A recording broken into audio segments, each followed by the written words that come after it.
Lillias McGuffin, and this class is choosing and finding great event sites. And so today we're going to go through quite a lot of information about not just like where to find sites, because I know that's probably a good question that we all have constantly, because sometimes our sites go away, but also what to think about and make sure you know everything you need for your event when you go to look at a site, to make sure that when you're looking at sites, you get the site that you actually need and want, that will work best for what you're doing, because every different type of event, of course, has slightly different needs.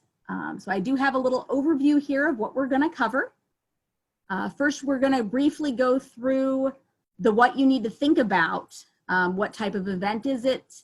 What is your expected attendance? What's your budget? What season of the year is it? Because as we know in Onstayora, that matters a lot.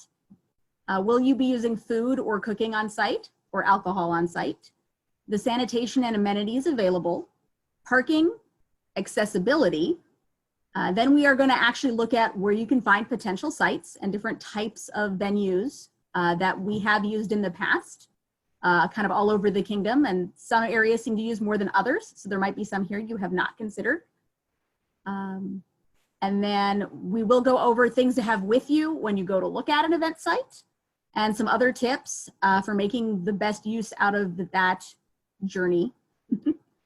And then at the end, we will address the new concern in the room, the fact that now we're going to have to start looking at sites with an eye towards appropriate distancing and possibly new regulations, which is not going to be so much of a here's what you need to do, but an open space, because that's going to be evolving for a while. But it's definitely something we should address. Any questions before we begin? Okay. All right, so the first question, of course, is what type of event are we having? Is it a one-day event, like a local or kingdom collegium? Are they classes? A lot of the kingdom events are one-day events: crown tournament, coronation, round table. A lot of the championships, which sometimes get paired with your local event and sometimes get their own event. But these are all very different types of one-day events. But being one-day events, they tend to have different needs, because you probably don't need camping, unless it's nowhere near hotels or crash base. And then we have our more standard 2+ day events, which is a lot of what we'll be talking about today for needs. Local weekend events, generally, you know, those are camping events, tournaments, often there's a feast, or at least taverns. You have your known world level events, which are 2+ days. Your known world heraldic and scribal, which we have hosted before. Bjornsburg hosted it several years ago, and it was excellent. It was the first and only time I've driven all the way to San Antonio, because it's about 10 hours if the traffic is pretty good through Dallas and Austin. Known world bards and cooks, which I'll just say now we ought to put in for, because there were several people who commented that Will Rogers up here in the north would have been a better site than the site they actually used last year.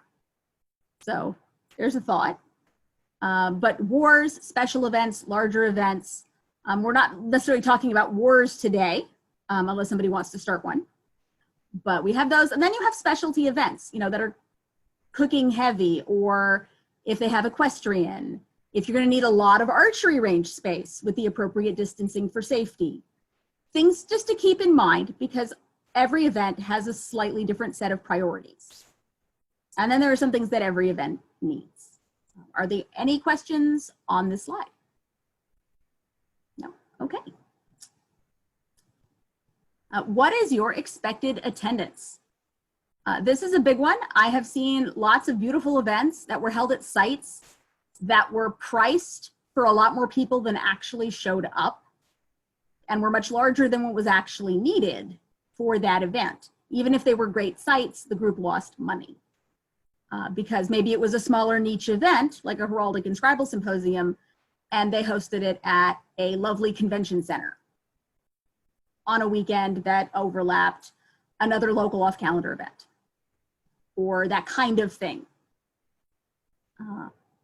So what is your expected attendance? And this is important because it affects several different factors in your site search.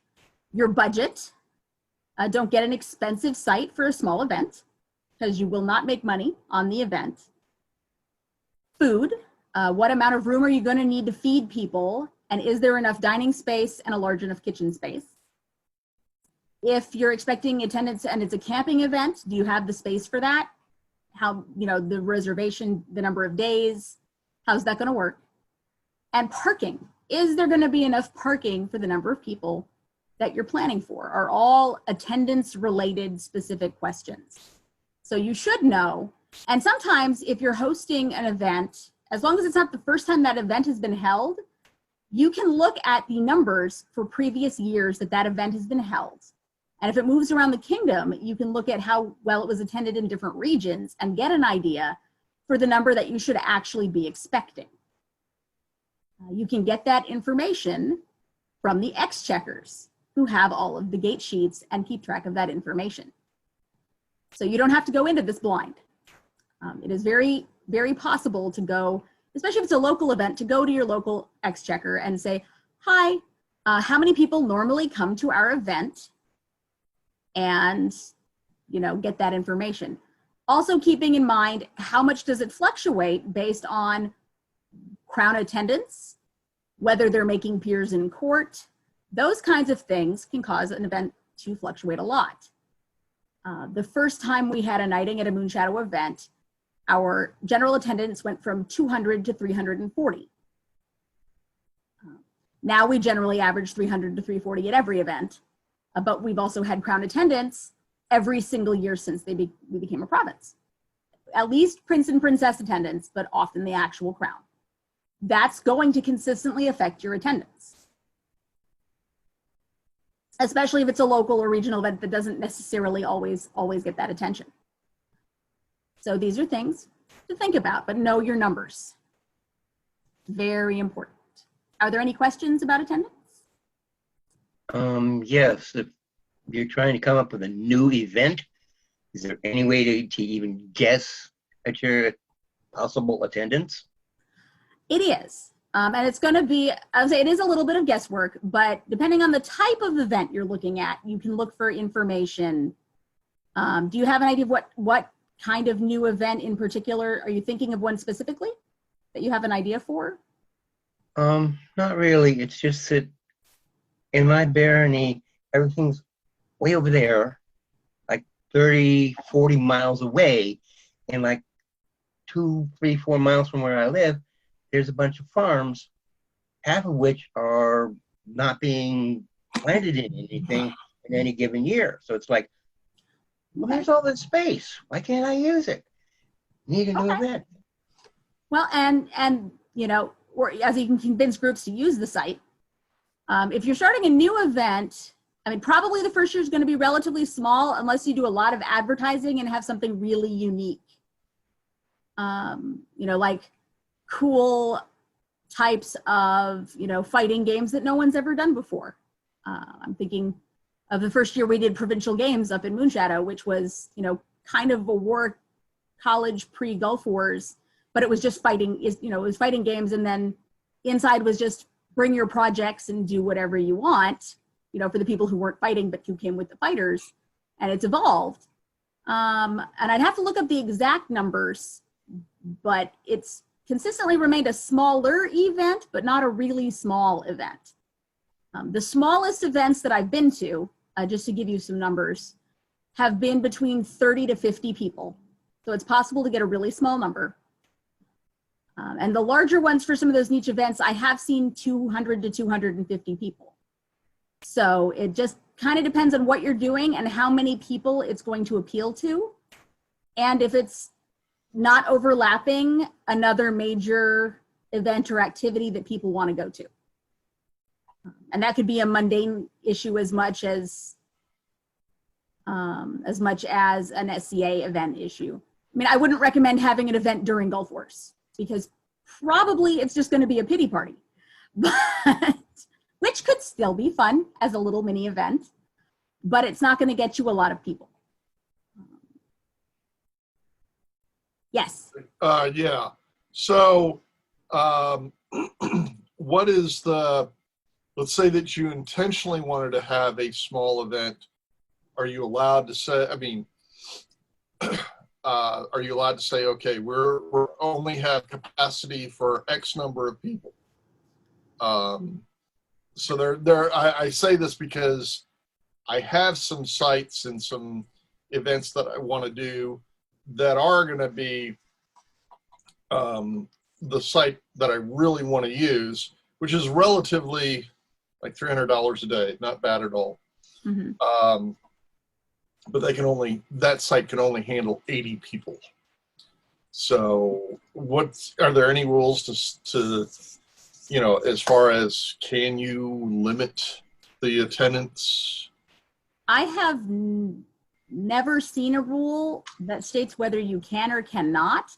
Being the SCA, I would imagine that we are not supposed to limit attendance, but given the new restrictions and safety things coming up, I don't know if down the line that may not become a consideration that we actually have to keep in mind, or if the SCA is going to dictate that we just start having to use larger sites, because of course we're not supposed to exclude any member of the populace who wants to come. Right. So if it's a niche enough market that you don't think you're going to get more than 80 people, then you're probably fine. For example, when we held the first the heraldic workshop last summer up here in the north, the first like all-day professional development training for people who were interested or new heralds on just all the stuff on how to be an officer and the basics of all the different areas, we budgeted for and actually ended up getting only about 30 people, which was actually more than we were a little afraid we wouldn't get that many. Yeah. But the site we used, which we've used for Roundtable before, will legally hold up to about 200 people. But we only needed a couple of rooms, and we were basing our teaching and our plan on not more than about 30 we could stretch it to 50. But right. We knew we weren't going to get more than that. What so really, if you're concerned about more than 80 people showing up, you probably need to use a site that will accommodate them. Right. So what I'm looking at is more later period, more or post period even, looking at probably something that is a more niche, centered around trained bands and pikes, muskets, things of that nature. So. Okay, that sounds fascinating. And yeah, at that point, you're probably okay with an event site that'll hold 80 people, especially for the first time you hold it. Yeah. If it goes really well, you may outgrow your site, but yeah. But for a first time, that's probably fine. The site I'm looking at for one of the events is Bastrop State Park, which is one of these civilian conservation corps, pretty rustic, in which you may get to further in your presentation with ambiance, having something that looks closer to period. It's a really nice site, and the price is not bad. But anyway, let me let you get back to your presentation. All right, thank you. All right. So I will have a question later, but yes. Yes. Please go on. Absolutely. And of course, that all, as we did, feed into what is your budget. Because sometimes you're given a set budget in advance of you cannot exceed X amount, and sometimes you're not because you're writing the bid and multiple people will be bidding on an event. But you need to have a site that's going to work within, realistically, the financial limitations of whoever is hosting and paying for that event. And know that, if the necessary goal of your event, what is the money goal of your event? For some local groups, this is how you make your money for the year. And everyone knows which one is the money maker event for that group, for the year, for the budget, for what they want to do.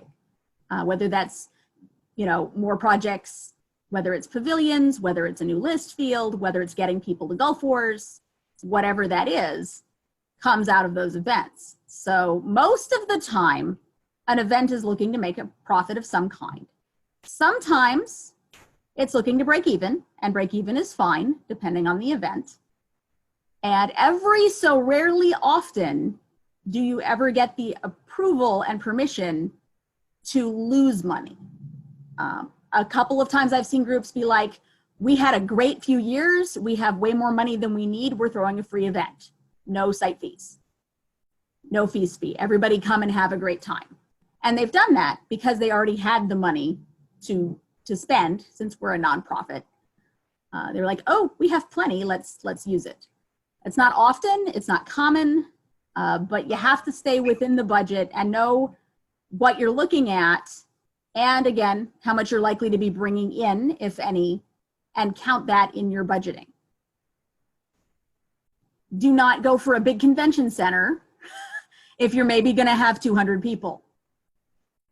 I mean, that said, there are some very inexpensive ones. The little one we've been using down in Ardmore a lot, that Namron and Wiesenfeuer have been using, right off the highway, inexpensive, has a nice catering kitchen, has plenty of spaces they let us use. That's a great little convention center, and possibly the most reasonably priced one I've ever seen. But a lot of them cost a lot more because they're priced for larger conventions and for-profit organizations, and they are often for-profit themselves. So they're thinking on a whole different budgetary level than the SCA usually plays. Okay. Any questions further on budget before we move on? Okay. Your season and time of year, especially in Ansteora, but pretty much everywhere, honestly, if we look at weather, this is important. Especially if you're going to be outside a lot of the time. Does your site have the appropriate amenities to handle whatever weather you're expecting? Heat, cold, wet, tornadoes, fire. Is it prone to flooding? This has been a big issue in the last few years. All over the kingdom, I've seen events canceled, not because the whole site was flooding, but because the parking areas were gonna flood and no one would be able to get their cars out of the mud. So that's a big concern, especially in the spring and the fall. I mean, we don't tend to have to worry too much about snow and ice, but still that too. This is why we have a lot of indoor events in the heat of summer and the cold of winter. But things to keep in mind is, what weather do you want to deal with, or do you think people are willing to deal with, and is it appropriately, does the site set up to handle what you need? Also think about likely conflicts for your venues. Certain times of the year, depending on the venue, they are likely to already be booked or busy, or you might be sharing, especially things like convention centers, fairgrounds, campsites. Scouts get priority booking for their camps. We use a lot of their camps. They're very generous in letting us use them. They tend to be well appointed, but they get first booking priority. So their summer camps in particular, their autumn activities. Boy Scouts have spookery every fall, usually in late September and October. Things just to keep in mind are the schedules on your sites. And a lot of them have calendars that you can look at online before you even go to look and see if the site is available. And you can kind of get a feel for it. Also, spring into summer, pretty much all of summer, is prom and then wedding season. So if you're looking for pretty sites for things like coronations, you have to keep this in mind.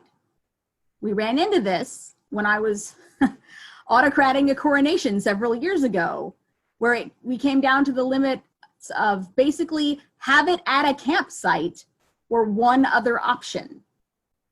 We did end up going with the other option. And that turned out to be the Scottish Rite in Guthrie, which is gorgeous. But even that one we had to look at because it was not automatically a perfect site, but it was gonna work for what we needed, and we'll actually discuss that a little bit in more detail later. Any questions on weather or venue conflicts? Forward. Okay, so your food and cooking on site, especially in the SCA, this seems like a really big particular issue, since most of the time we like to eat, and most events we like to eat. You do not have to offer food at a day event, even though it's nice if you want people to stay on site. A lot of day events offer you know, an hour, preferably an hour and a half now seems to be more standard for lunch breaks if people need to go off site to get food, or collegiums or roundtables. If you're going to have food, what kind of food are you having? Is it a full feast? Is it taverns? Is it a sideboard? And if so, does it have the amenities you need for people to cook or to bring food and plug it in to heat it up? Or are you serving cold? Does it have refrigerators? Will you be cooking outside? If you're going to be cooking outside, does it already have grills or cooking pits? Is it going to be a season where you might be under burn ban and cannot cook outside? All important questions. Look at the kitchen. Is it a full kitchen? Is it a catering kitchen? Which, if you've ever seen a catering kitchen, usually that means it has, you know, warming containers and a sink. It probably does not have an actual stove, so you're not cooking anything in it. It's designed for people to bring in catering food and serve out of it. So don't expect people to cook a feast out of a catering kitchen. Please don't do that to your feastocrat. If you're going to be taverns, will they also be able to use the kitchen, which is a question and conversation you will have with your feast steward first. Or if not, is there other electric and water or other necessities available for those taverns? I mean, if there's electric and water outside the building, can they just set up outside? But these are things to keep in mind. Will there be people bringing or preparing A&S entries that involve food? And will they be able to be accommodated? Also, make sure you check the site's rules on food on their premises, because even if they have the space, they may have very specific rules about where food can and cannot be, or if you're allowed to bring in your own food. You know, convention centers and some colleges will insist that if you're going to have food, you use their catering service as part of the contract. Those get expensive very quickly, and you don't want that contract. So if the site will not let you bring in your own food, and some will let you bring in food as long as it's not things that they offer on their menu, which fortunately for the SCA is a little easier to accommodate. But know that before you enter into a contract with the site. And then, of course, do you intend to have alcohol at your event? Or will a dry site be okay? If you're planning to have a brewing competition, you do not want the dry site. But, you know, I've noticed Onsiora has been just fine, you know, using, especially dry sites for like day events. No one, you know, really notices or minds. And really, you know, at the end of the day, it's not the end of the world. But if you want people to have a good time, or people are hoping to have parties in the evenings at a campsite, you know the rules. A lot of places are sure as long as it's in period and containers and you pick up after yourself. Seems to be the big thing with most of the camps, unless they're incredibly conservative. Any questions on sites, food, drink? Sanitation and amenities. Bathrooms, big important question. How many are there? Will there be enough? If you have an event where everyone's going to be going to the bathroom at the same time because they're between classes or the like, is there enough space, or is there going to be incredibly long lines? How spacious are they might now be a question, or the lines are just going to be longer. But, you know. Will you need, or are there showers? If it's a multi-day event where people are going to be getting really sweaty, are showers available? Nice thing is for campsites, that's usually the case. Some other event sites will have showers. And then trash and cleaning, the sanitation side of this. Are there an appropriate number of trash receptacles of whatever type? Are they easily located, or will you be allowed to move them to where people are actually going to be? Or will you need to provide or arrange for additional, like an additional dumpster? We've had several camping events in this kingdom where sometimes we really needed that dumpster or a second dumpster. And on, you know, thoughts after the fact, sometimes maybe we needed a third dumpster, depending on the event. Primarily, I think the one where we really needed a second one was several years ago, where we had a storm come through an event site in September and destroy like half the mundane tents on site. So there was a lot more trash than usual of things normally would not be in the trash. But just things to think about, you know, and the higher your attendance is, the more critical that becomes, along with the bathroom concerns. Also, does the site have or provide the cleaning supplies, or will you need to budget for them? Do they have cleaning staff, or is the SCA doing that cleaning? Because some sites, if you're using a hotel convention center or whatnot, may have staff that they're paying to do that kind of thing, and for their own insurance purposes, we let them do that. A lot of the time, being the SCA, we're cleaning up after ourselves. So keep those things in mind. These are also things you can ask when you go to tour your event site. At the point where you really think that you might be getting that contract, these are things to ask. A good site is going to appreciate that you're asking these questions. If they have problems with you asking these questions, that may be a sign you don't want to have a contract with those people, because the people running the site are also a factor in whether you want to use a site. Parking and accessibility. And this one gets a little more complicated because, of course, we don't always have a lot of control over the parking situation that comes with our site. Because it's not like they can just go in and add a new parking lot. So be sure that you have enough available parking for your expected attendance, and hopefully a little more. Not always a possibility, especially if we're using, you know, a church that's in the middle of a town, which we do a lot. In our central region, there's a lot of beautiful churches. I've been to many events in many lovely churches that are happy to have us. But their parking lots are generally not big enough for the number of vehicles that come to a standard day SCA event, because we are bigger sometimes than their congregation, even if we fit within the max number of people in the building. So is the parking directly on site? If not, is it immediately adjacent? Are people going to have to pay for any of that adjacent parking? You know, is it street parking or a parking garage nearby? Because you want to tell people that if they can't get in on the regular parking. Is it easy to get to and from the parking?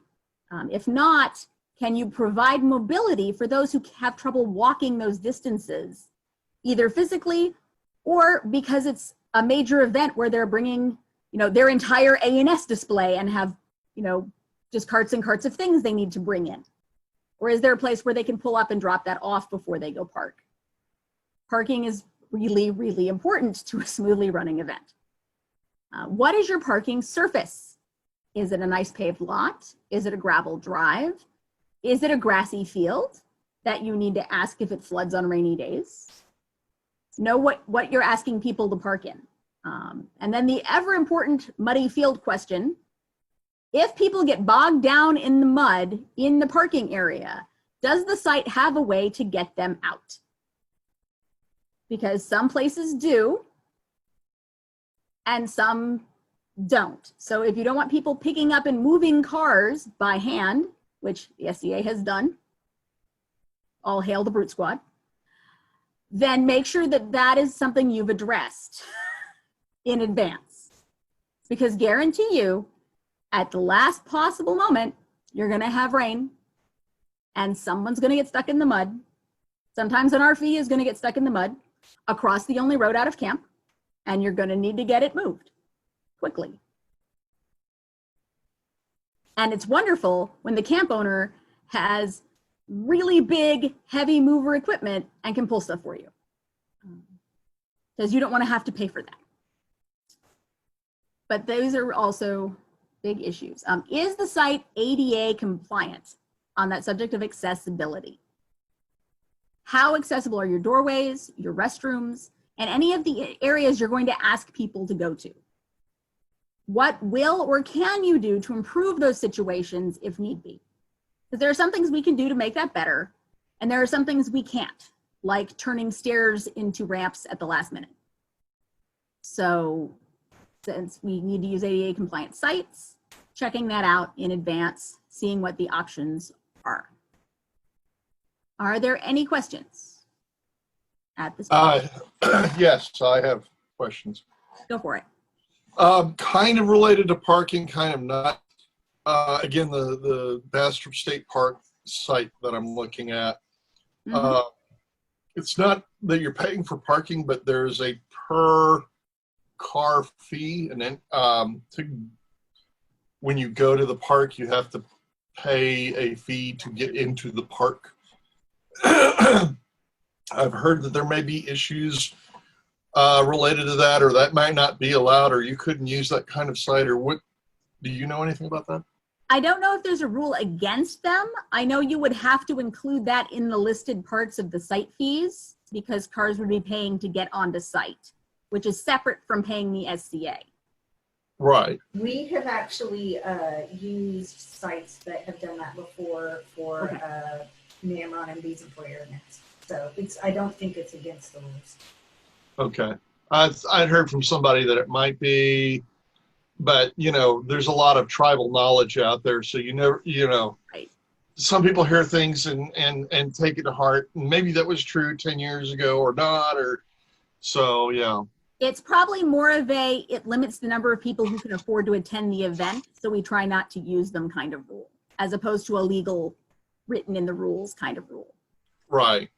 So, and especially if you're doing a specialty event, that might be okay. I would talk to whoever is sponsoring your event before making that kind of decision. Okay. Okay. I can tell you in Artemisia, we've had events like the State Fair Park, and you have to pay per car to get in. There's a reason we don't use those sites that site anymore, is because it was such a pain in the butt dealing with it. All right. Thank you. Kel has a question. Kel? Yes. My question is not a question, it's to expound on what he asked. Our group uses a park that normally charges $3 per person. What we do is we set up the contract where we get special passes, and that money is included into what we pay them at the end. That way they get a per person count, and in the long run it actually comes out at a better cost for us. So Awesome. That's something to look at when you do your contracts. Okay. Thanks. Fantastic.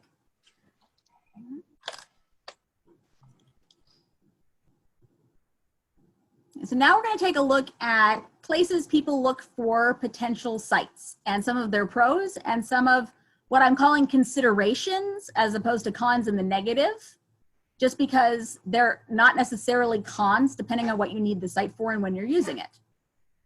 So, of course, the first big one on here is campsites.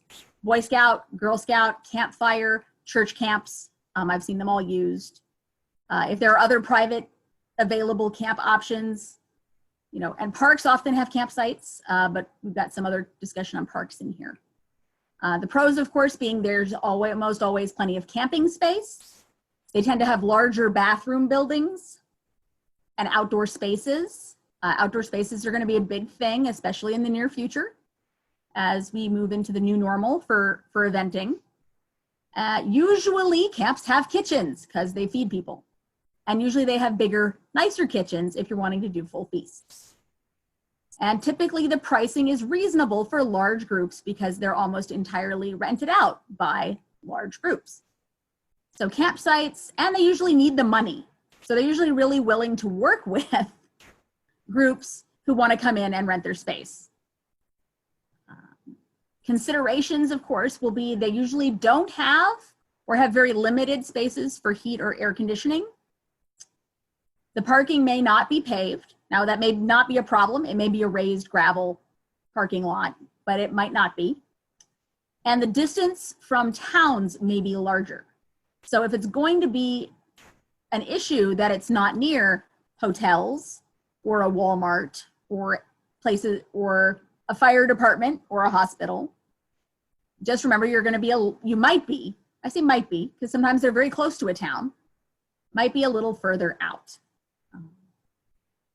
And we know that those can be very important runs into town. Campsites are awesome. That's one. Community centers and fairgrounds, also really popular for a variety of reasons, especially fairgrounds, since they tend to have lots of outdoor space as well. They tend to have a variety of spaces. You can get big open rooms, you can get smaller rooms, you can get a variety of sizes. Sometimes both of these things will have some level of kitchen. Sometimes they're smaller, sometimes they're really big, depending on how much foodstuffs are made and sold on site during different events. And usually they have very good parking and they're pretty decent locations. They're not too far out of any particular town. Sometimes they're right in town. And they're usually pretty easy to find because everybody wants to be able to get to the fairgrounds. Some considerations for these are costs are going to vary. Some are very reasonable and some are pricier. And you're going to have to deal with the high demand of larger groups and other groups. You're much more often going to have to schedule your dates well in advance because these are the things that fill up quickly, especially in Oklahoma and Texas if it's the fairgrounds, because there's a lot of little conventions of different types and activities that go on. There's craft fairs, there's the local county fair, there's the gemstone and rock fair, the gun show, the herb fair. There's all sorts of things going on at these places all the time. So you really have to get in on there and sometimes be a little flexible. That said, you can occasionally wheel and deal with them a little bit, depending on if you wanted a particular space and that one's not available. You can at least haggle a little bit politely with them sometimes to get a better deal than their flat rate, depending on how much they want your business and how willing they are to work with you as a group. But community centers and fairgrounds can be phenomenal opportunities for a variety of event types. And then you have public parks, which as a pro are outdoors. They tend to be well manicured. There's lots of space. They generally have some kind of water and restroom access. Considerations for that, though, are going to include you're not going to have a kitchen, probably in a public park, and it's unlikely to be a private venue. I have been to one event, only one event, that was held in an actual public park. And it was a lovely event, but there were mundanes wandering in and out of that event, curious about what was going on basically all weekend because we couldn't tell people they couldn't come into their local park. And then I did have an elderly Mexican couple who spoke almost no English cut me off with the truck to try and ask what the SCA was. And they wanted to know if we were a religious organization. And then when I explained that we were not, they wanted to know what religions everyone on site was. And I was trying to be polite with my arms full of Scribble goods because I was trying to set up my Scribble table. So public parks, great for visibility. So if you're doing something that's more like a demo, you want to be someplace where the public's going to talk to you.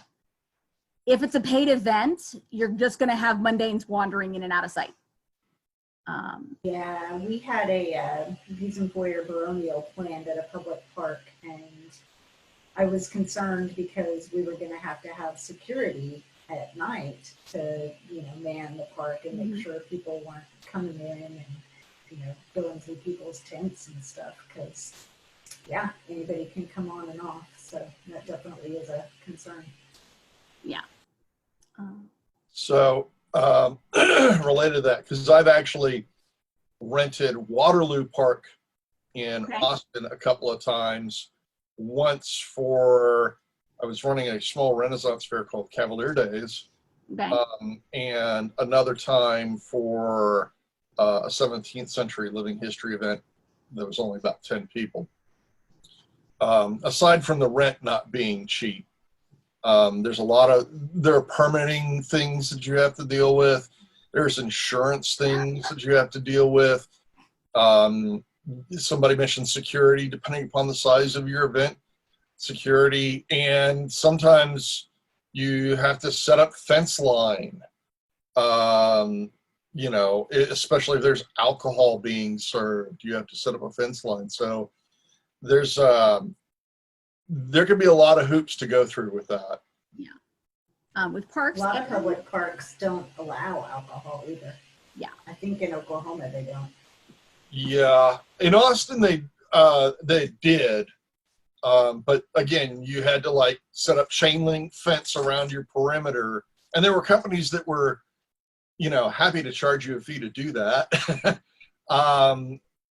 You know, there were other hoops and stuff, but yeah, I don't know about Oklahoma, but I know here in Austin you could. So okay. Thank you. you're welcome.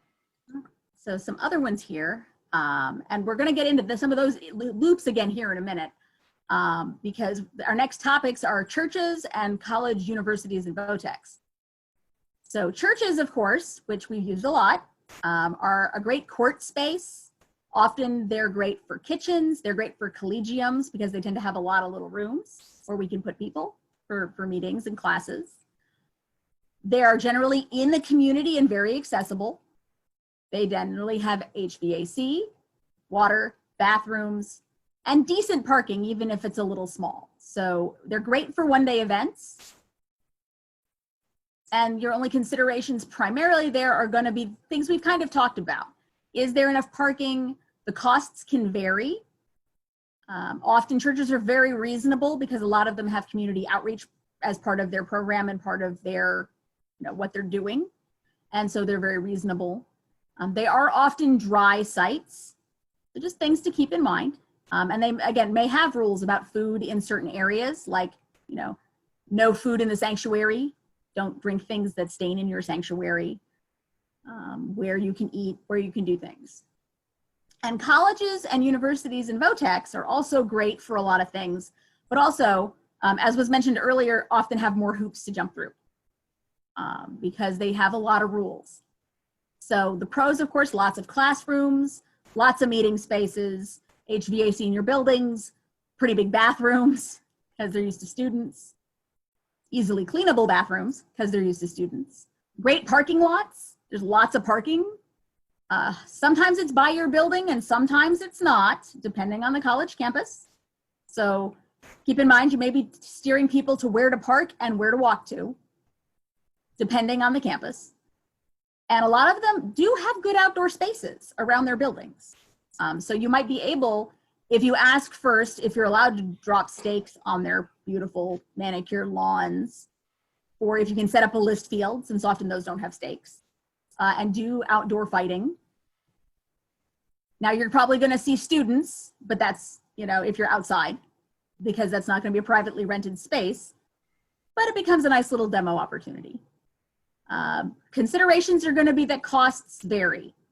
Some colleges are going to be much more reasonably affordable about renting out their space for a day or two, and some are going to be very expensive. Some of that has to do with the operating costs. Some of that has to do with how important that particular college or university thinks they are in the grand scheme of the universe. Yes. Regarding colleges, because I did an event at the University of Texas, and a lot of the considerations were, again, with food. If you're using their space, they may have a caterer. I know UT did. Exactly. Go through their catering. The upside, though, and I think the SCA used to have a group at the University of Texas. I'm not sure they do now. The upside is if there is an active organization at the university, all of a sudden you can bring non-university students on. It's if that organization, that on-campus organization is putting that event on, they can get space dirt cheap, like $10.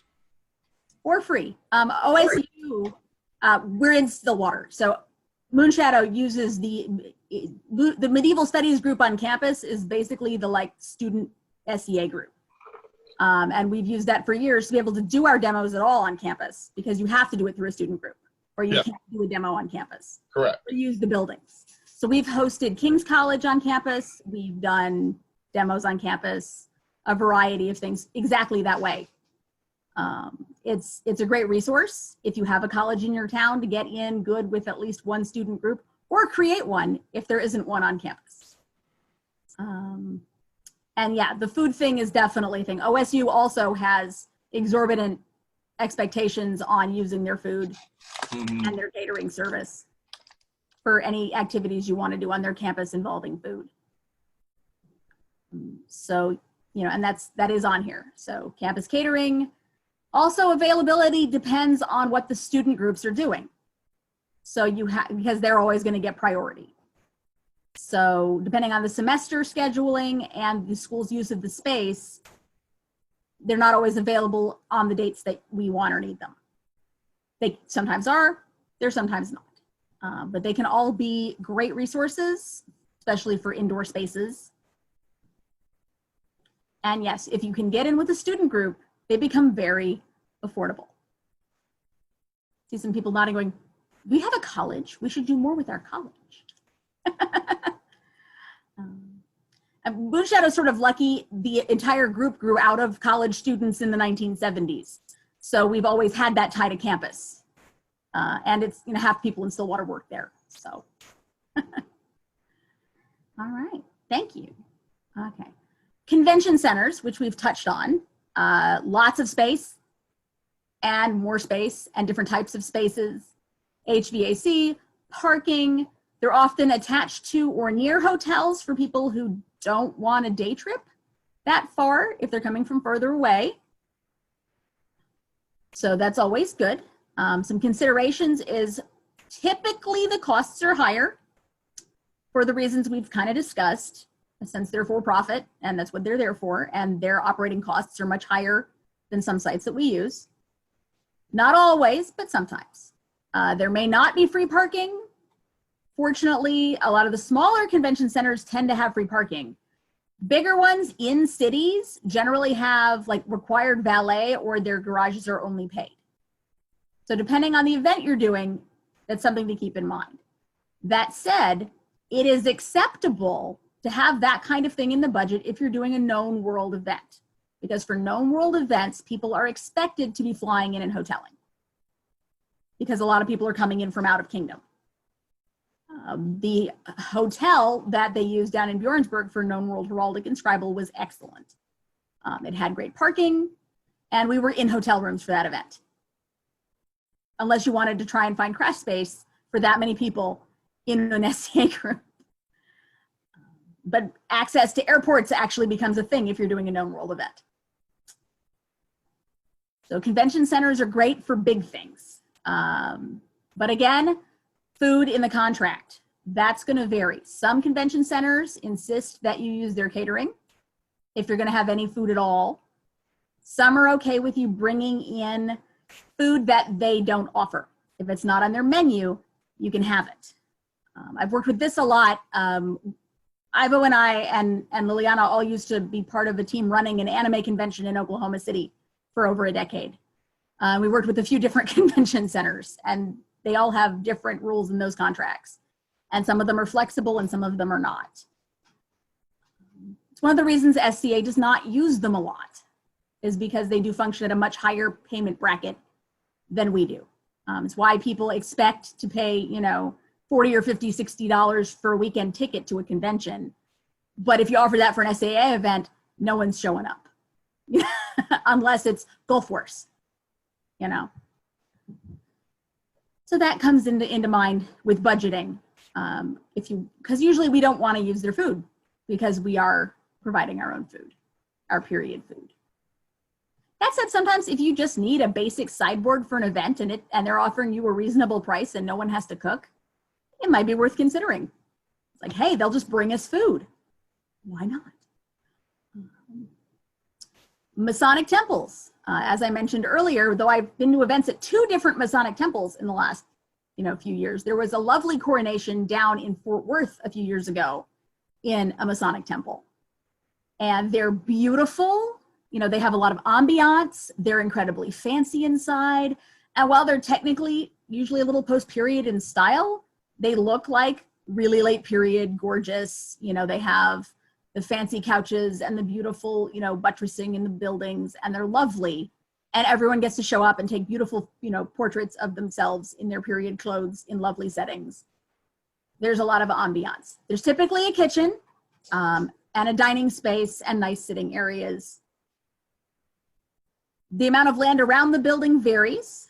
The one in Guthrie has a very large green right next to it that we used for King's Champion. And we didn't even need most of it.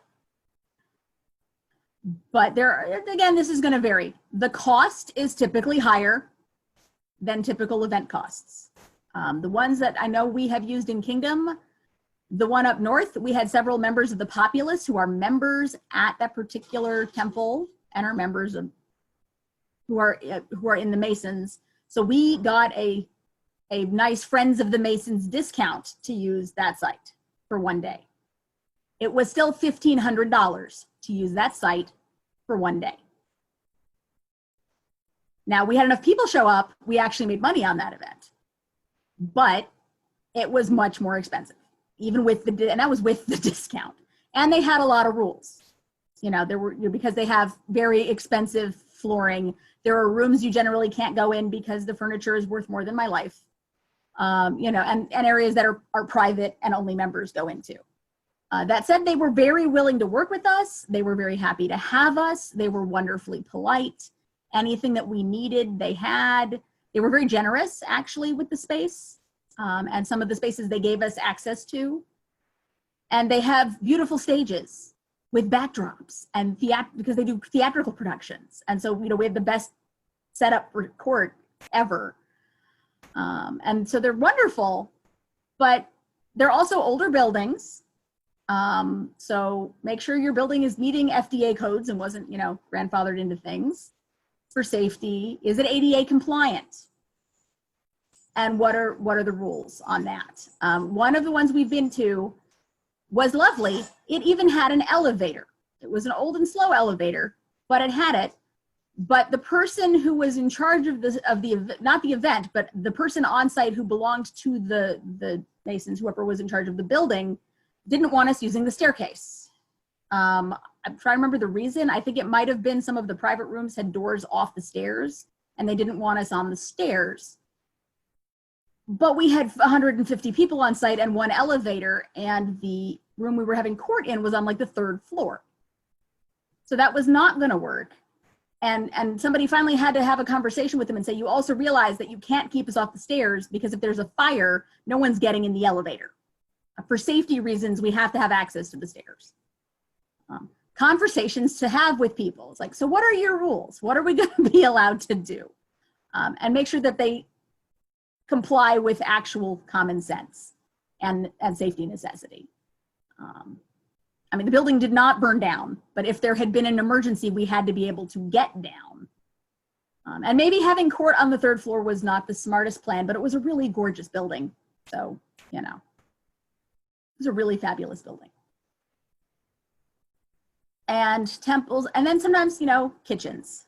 When it was a good thing we brought the feast steward with us to look at the temple in Guthrie because they were in the middle of renovating their kitchen.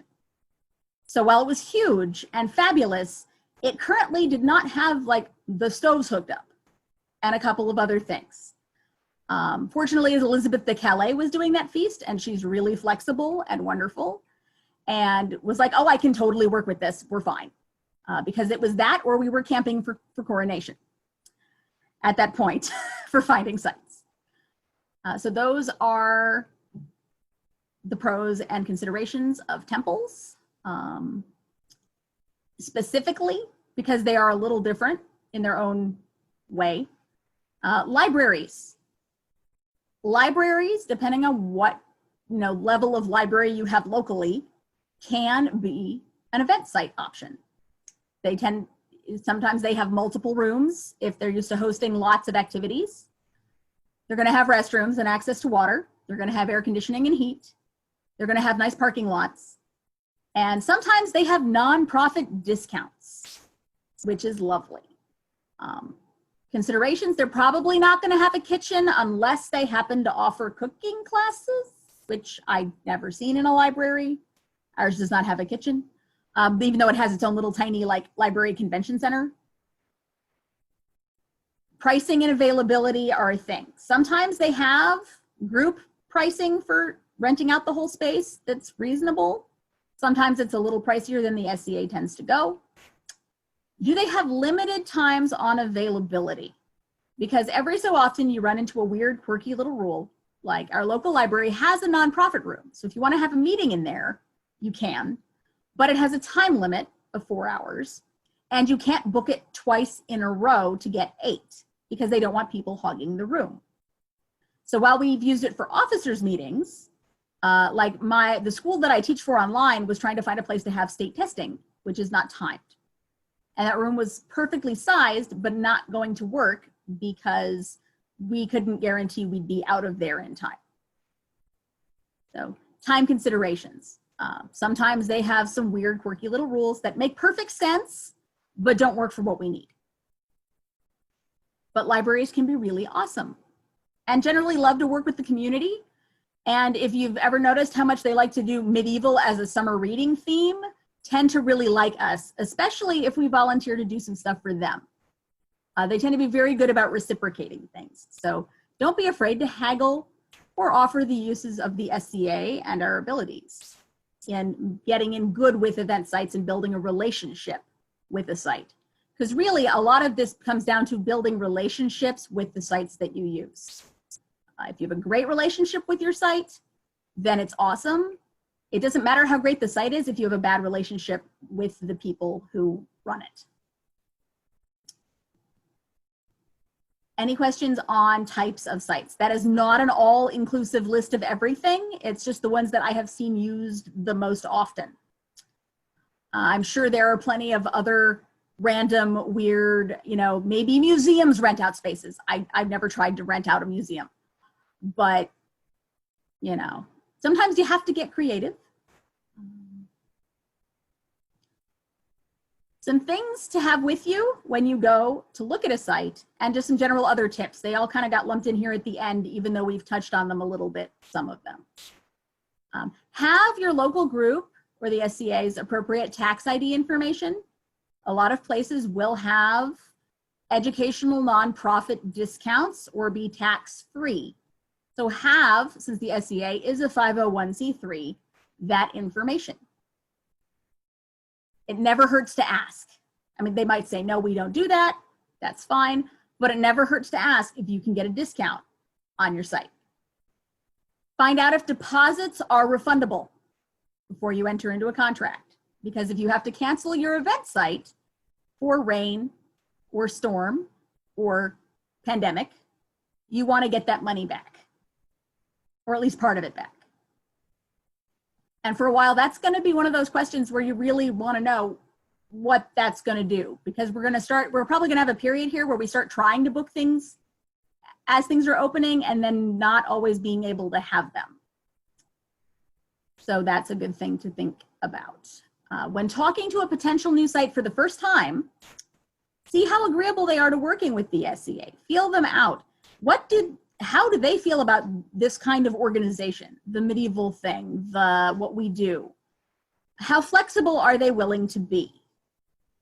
And that flexibility sometimes comes with time, but there's a difference between we never do that and we're not going to do that the first time out. Like if they're willing to consider something later, if the first time you use a site goes well, that might lead to a good long-term use of a site. Do they have weird rules? Just sometimes sites have really weird rules that don't go with what we're doing. And are they excited about what we do? Some people are like, wow, that's the coolest thing ever. And then they come out and watch what we're doing, because of course we always let them come see, because we want them to see what we do. And they have a great time. And then 20 years later, they're calling you and being like, hey, are you ever going to have another giant event on my site? Because you had one 20 years ago. And I'd really love to have that again. And then you're like, hey, guess what? We have an event for you. Because the last Inter-Kingdom Peace with Callantyr was hosted on the site on which we had 40th, which of course here in the North we use 2 to 3 to 4 times a year, because Will Rogers has been one of our standard sites for a long time. The ranger there has been the ranger there since we started using the site. He was the young ranger. Now he's the old ranger with grown out of college kids. And he's amazing. If we're at 40th, he was running around fixing stuff while we were there. He hauled people's cars out of the mud. He was incredibly thrilled that a lot of folks from the north came up and had work days out on that site to trim up, the overgrown underbrush and some of the trees and clear out space and just make it all look really nice.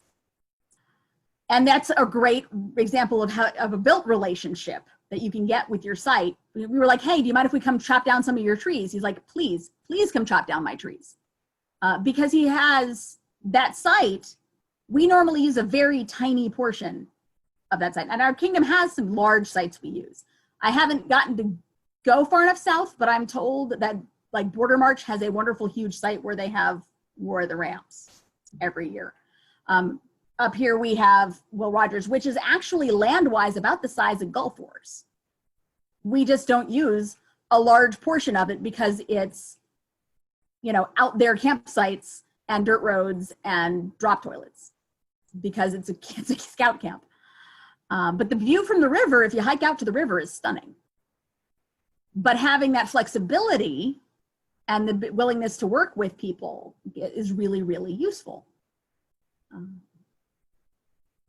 Find out how they feel about tent stakes in their ground and where they mind them being. And that's true for anywhere, because while obviously like colleges and parks care, campsites do care sometimes where you put your tent stakes, like where you drive your cars.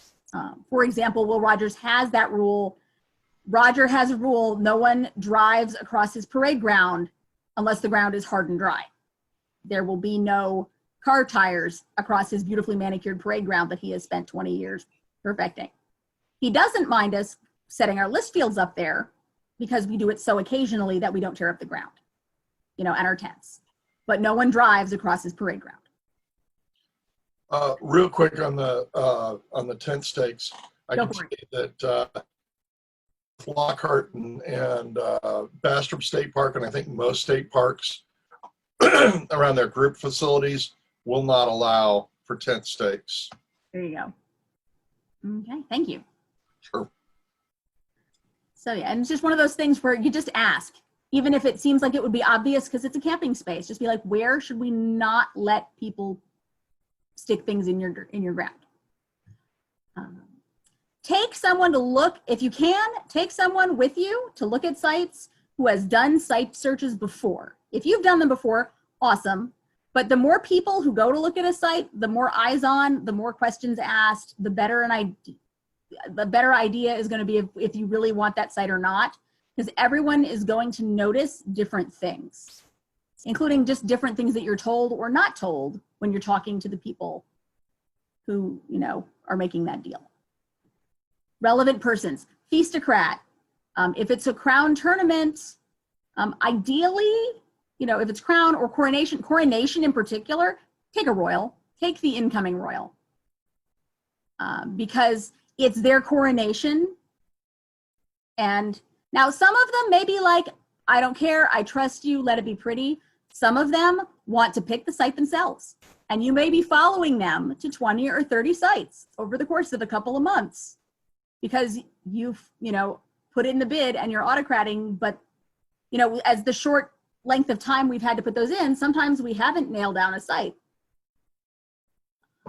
It gets weird occasionally. Now, that doesn't happen as often now because we have new rules about when things get in and bids, which is nice. But that was that May event where everything was booked, but it was like, we want to have our local group do coronation. We have an autocrat, we have a budget, we have everything but a site. And a lot of sites were booked or didn't have the right space, or we were going to be sharing with really large groups of people who were going to think we were really weird. And the space that we would get was too small, but the other available space was too big for the price that, and the prices were not what we wanted. And so sometimes it should seem simple and it's not. You kind of go on a quest to find a site sometimes for an event. So taking people who know what they're looking for and what questions to ask if you don't, And even if you do, having multiple people is always a good idea when you go to walk a site. And never book a site without having actually gone and walked through it. Just because it looks good online and they're available and the people are nice on the phone, go look at the site. Make sure what is there is what is actually there. One of the other things you can do is consider new ways of rearranging existing spaces. As I'm sure we've all done, we've used the same event sites often for completely different types of events and different levels of events. Because, you know, if we only use a portion of a site usually, but we can have more of the site, sometimes you can think about rearranging it. Or if you ever noticed, sometimes multiple groups use the same site and they lay it out completely differently because there's plenty of open space to lay things out. This works a little more with outdoor spaces because when we have indoor spaces with rooms, we kind of, I mean, it's just what are you putting in what room? But the bigger rooms are going to be where people eat or where you have court, and the smaller rooms are going to be your meetings and your classes.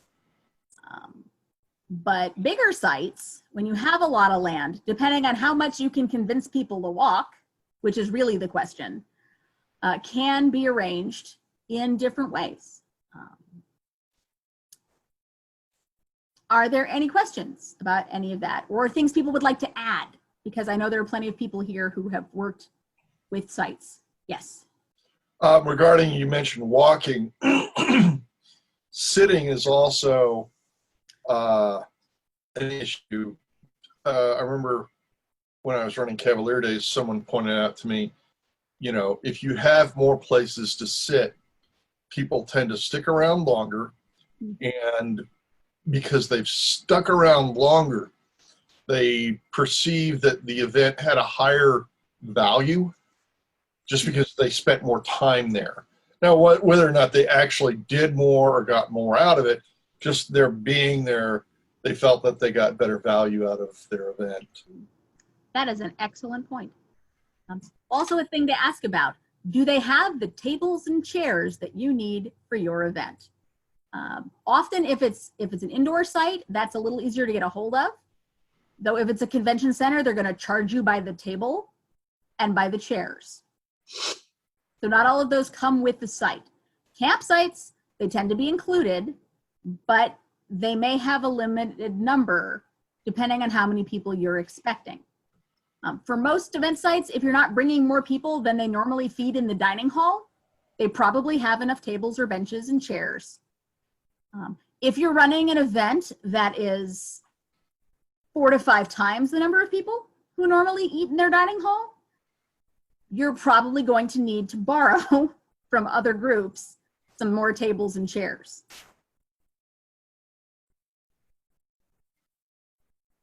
And then you probably need a team to move those around for the whole event to where they need to be, unless you can get enough that you don't need to move them. Though at that point, you're probably dealing with a larger anniversary level or mini war level event. If you have that many spaces that need tables. But yes, having seating is critical. If people have to drag their own chair everywhere, sometimes that's a hassle. If there aren't places to stop and sit when they get tired, that can also be an issue. So absolutely, you know, especially if you're walking, you're going to need to sit sometime, and that definitely balances out. Thank you. All right, any questions or other input on any of that?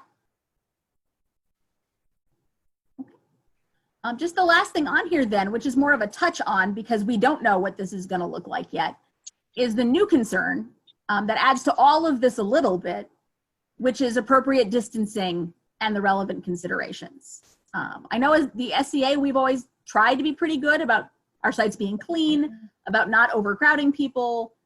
We tend to try and be good about not showing up to stuff when we're sick, but the whole, you know, world is changing as to what some of the requirements are going to be. We just don't know yet.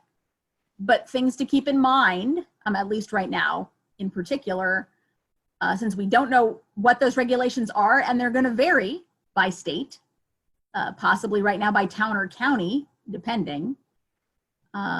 Is the site spacious enough that people won't be forced to crowd together at any point? Does it have choke points or really small crowded spaces? with the expected attendance you have.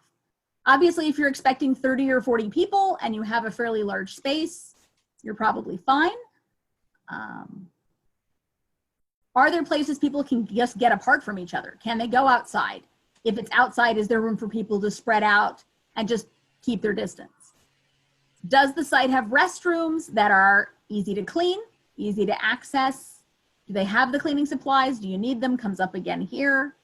Are they spacious enough? I know we have several beautiful sites that we use on a regular basis that get really crowded. Some of those lovely little churches are little churches. And while they legally hold a couple hundred people, us in our wonderful socialization tend to crowd them in quite a bit.